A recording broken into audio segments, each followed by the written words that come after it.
Thank you very much. I appreciate that. You have 1 minute to respond. I have 1 minute to respond. No, yes. Yes? Well, Congressman, my question to you, sir, is that we have, and we just talked about this in the last question, that came up. We have $13 trillion of debt.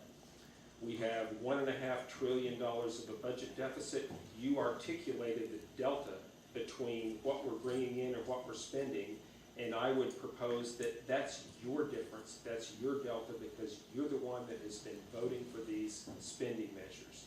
So I want to ask you, if you're comfortable with the way things are now, if you're comfortable with the debt that we have, the deficit, where we are with all of these issues, and what you're going to do differently to turn this around and turn our economy around and our job situation, our unemployment, so that we can move forward and so that we don't become the first generation in American history to hand off a country to our children that is worse off than it was before.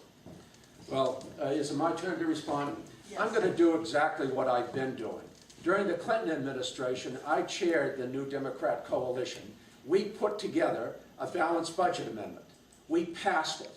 And then we put together what's called PAYGO. So we wouldn't cut taxes unless we were prepared to cut spending. And if we were going to increase spending, we increased revenue.